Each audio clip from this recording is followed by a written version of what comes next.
రేపు రాబోయే 24వ సంవత్సరం ఎలక్షన్లో ఆంధ్రప్రదేశ్లో అసెంబ్లీ ఎలక్షన్ జరగబోతున్నది.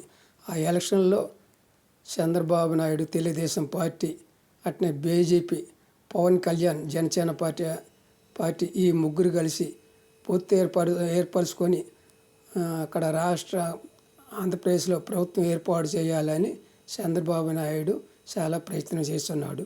కానీ ఆ విధంగా ఏ పార్టీ అయినా సరే పొత్తులు కలుపుకొని ప్రభుత్వం ఏర్పాటు చేయటంలో ఇబ్బంది అనేది ఏముండదు. కానీ అక్కడ ఒక విషయం పెట్టుకోవాలి.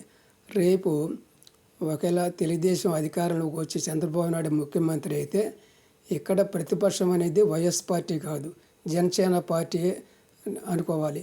జనసేన పార్టీ నుంచి పవన్ కళ్యాణ్ ఒక్కడు అసెంబ్లీలో గెలిచినా కూడా రేపు ఇబ్బంది పరిస్థితుల్లో తెలుగుదేశం పార్టీ ఉంటుంది.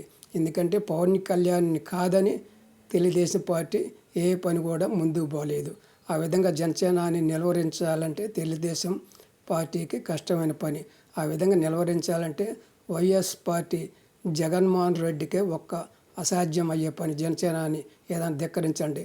తెలుగుదేశం పార్టీకి జనసేన పార్టీ అని పవన్ కళ్యాణ్ని నిలువరించడం చాలా కష్టమైన పని.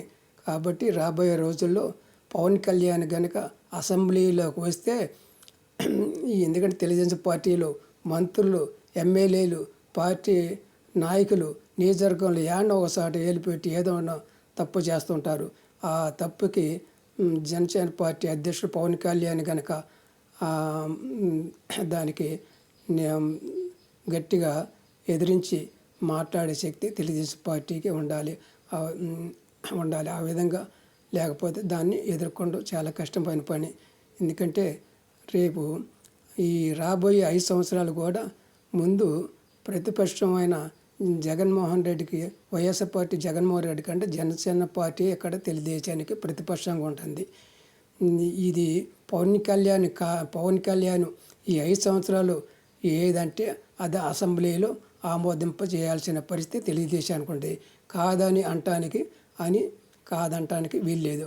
ఆ విధంగా కాదని పవన్ కళ్యాణ్ని కాదని జనసేన కాదని అంటే ఆ పార్టీని నిలువరించడం చాలా కష్టమైన పని. కాబట్టి రాబోయే 5 సంవత్సరాలు ఒకవేళ తెలుగుదేశం అధికారంలో వస్తే ఈ 5 సంవత్సరాలు జనసేన పార్టీ నుంచి చాలా తెలుగుదేశం పార్టీకి చాలా ఇబ్బందిమైన పరిస్థితులు ఉంటుంది.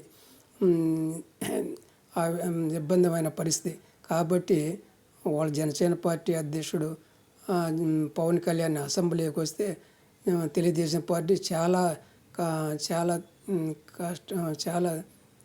పరిపాలనలో చాలా జాగ్రత్తగా ఉండాల్సిన పని ఉంటుంది.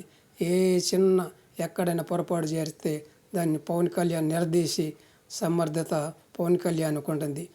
కాబట్టి రాబోయే 5 సంవత్సరాల్లో తెలుగుదేశం పార్టీ ఒకవేళ అధికారంలోకి వస్తే పవన్ కళ్యాణ్ వలన చాలా ఇబ్బందిమైన పరిస్థితులు ఎదుర్కోవాల్సి వచ్చిందని తెలుగుదేశం పార్టీని కోరుతున్నాను. ఇట్లు